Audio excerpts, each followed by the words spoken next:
The rain drummed a steady rhythm against the window pane, each droplet racing to a finish line only it could see. Holden Caulfield would have found something genuine in it, something pure beneath the facade of suburbia. But in this instance, it was more than mere rain. It was the prelude to a storm of a different kind. Margaret Prentice, a woman of 65, with a knack for knitting her way into other people's affairs, sat in her immaculate living room, a warm cup of Earl Grey cradled between her palms. She glanced at the handwritten invitation once more, its elegance almost mocking her current state. Come celebrate the union of Clara and Jonathan, it read. An intimate gathering. Intimate, indeed. Clara was her daughter, an art teacher with a penchant for naive enthusiasm, while Jonathan, the new husband-to-be, was a literature professor with a tendency to take life far too seriously. Margaret didn't have much against him. He seemed nice enough, but the world needed more than niceness, didn't it? It needed a dash of irreverence, a pinch of chaos. Still, she would go. She always did. After all, who would dare miss the chance to witness the innocence of youth colliding with the realities of life? And maybe, just maybe, this would be the perfect opportunity to settle an old score. The gathering was small, adorned with wildflowers, and the kind of rustic charm that would make anyone's Instagram account bloom. Yet, there was an air of tension, like the barely there static before an electric storm. Margaret could sense it as she entered the living room, her well-polished shoes tapping against the hardwood floor. Mother. Clara beamed, her cheeks flushed with excitement. Dearest, Margaret replied, the corners of her mouth lifting in a semblance of warmth. Where's this Jonathan? Just as she finished her sentence, Jonathan appeared, a tall, brooding figure with a faint hint of irony in his gaze. His handshake was firm, but there was a shadow lingering just behind his cordial exterior. Margaret found it amusing, a blend of youth and pretension that felt deliciously ripe for dissection. Welcome, he said, flashing a smile that didn't quite reach his eyes. Margaret studied him as they settled around the dining table, her mind working furiously. Clara poured wine, laughter bubbling over, like the champagne they had opted not to serve. All around her, conversations flowed, but Margaret felt like a silent observer in an intricate play. She had always been good at reading people, a skill she'd honed since her own youthful days filled with hurt and betrayal. And if Jonathan was hiding something, and she was sure he was, it wouldn't take long for her to draw it out. Days turned into weeks, and Margaret found herself drawn deeper into the couple's lives. Jonathan's lectures turned into late-night debates at the kitchen table, the air thick with ideas that danced around the room like restless spirits. But every now and then, a thread of doubt would surface, and she'd catch Jonathan staring off into the distance, his eyes clouded with secrets. Do you believe in art, Jonathan? Margaret asked one evening, her voice casual but her gaze unwavering. Of course, he replied, though his eyes flickered with something she couldn't quite place. Art is a reflection of life, after all. But it can also be a mask, she said, leaning forward. What do you hide behind your mask, Professor? His smile faltered for a heartbeat, just enough for Margaret to know she'd hit a nerve. One rainy afternoon, as Margaret sorted through the remnants of Clara's childhood, a trove of memories tangled in dusty boxes, she stumbled upon an old journal. It was Jonathan's.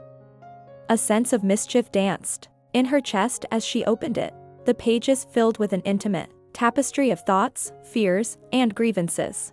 It didn't take long for her to find what she was looking for, a thread woven through his words, a story of betrayal, an ex-lover whose name echoed through the halls of his past. Margaret's heart raced. It was the perfect weapon, the golden nugget of information she needed to unearth Jonathan's carefully constructed facade. She tucked the journal away, grinning at the delicious irony of fate. That weekend, Clara and Jonathan had planned a gallery visit. It was the perfect setting for Margaret's grand reveal. The gallery was an eclectic mix of abstract and realism, each piece fighting for attention, much like the inhabitants of this tangled life.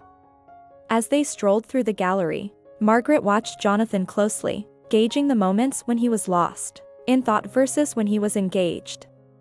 Each time he turned away, she felt the urge to drop her bombshell grow stronger. Finally, standing before a striking piece of modern art, swirls of color that seemed to battle against one another, Margaret seized the moment. "You know, Jonathan, I found your journal the other day." His face paled, the confident professor, replaced by a startled man. "What do you mean?" "Oh, just the bits about your past lover," she said, her voice dripping with feigned sweetness. "Quite the tale you've spun." Clara, blissfully unaware of the brewing storm, looked between them, her excitement dimming. "What journal, mother?" Jonathan's jaw tightened. "Margaret, But she cut him off, reveling in the tension. "I didn't mean to pry, dear. It just happened to fall into my hands." The silence that followed was thick, pregnant with unspoken truths. Clara's face flushed with confusion, and Margaret could see the panic flicker in Jonathan's eyes. The painting before them, once vibrant, now felt like a cacophony of chaos. A perfect reflection of the unraveling lives surrounding it. After that fateful day, things began to spiral. Clara, torn between loyalty to her mother and love for her fiancé, found herself increasingly distant from both. Margaret, satisfied but unsettled, began to notice the emptiness of her victory. Revenge had a way of clouding the heart, turning joy into something bitter and hollow. One evening, Jonathan knocked on Margaret's door, his posture rigid, eyes narrow, wed with determination. "I need to talk." Margaret studied him, curiosity piqued. "About what? Your journal?" "Yes, and about Clara. This needs to end." "Why?" "Because I've embarrassed you. Because I've pulled back the curtain." He took a deep breath, the weariness evident on his face. "No, because I love her. And I won't let your games ruin that." Margaret felt a flicker of something. A flicker of recognition. This was not just about revenge. It was about the fragility of connection, the delicate dance of relationships. "And what makes you think she would want to be with you after all this?" "Because she sees me, Margaret. Not the mask." In that moment, Margaret realized that perhaps her pursuit of revenge had blurred the lines of her intentions. She had tried to protect Clara, to reveal the truth. But in doing so, she'd risked the very relationship she cherished. The next day, Margaret found Clara sitting at the kitchen table, a pained expression etched on her face. "Why did you do it, mother?" "I thought I was protecting you," Margaret admitted. Feeling the weight of her choices crash down like thunder. "I didn't realize how damaging it could be." Damage can come from both sides, Clara whispered, her voice trembling. "You should have trusted me." As Clara walked away, Margaret felt an emptiness she had never known. She had sacrificed the bond they shared for the thrill of revenge. In that moment, she understood the true cost of her actions, more profound than any fleeting victory. Months passed, and life resumed its ordinary rhythm. Clara and Jonathan's wedding went off without a hitch, a testament to their resilience and the love that had emerged stronger from the ashes of Margaret's interference. Margaret attended, though her heart was heavy. She clapped with the others, feigning happiness. But the truth of her role lingered, like a ghost at the edges of her consciousness. As she watched Clara dance with Jonathan, their joy palpable, Margaret found herself grappling with the knowledge that she could have chosen differently. Perhaps revenge was not the antidote she thought it was, but rather a bitter pill that left a bitter taste. In the quiet of her thoughts, she vowed to seek a new path. One of understanding, of letting go, and of nurturing the connections that truly mattered. It was time to face the storm she had created. To apologize and to mend, not to shatter. After all, in a world so eager to judge, perhaps the most daring act of all was to choose love over resentment. Margaret Prentice stood by her window one evening, watching the rain tumble down.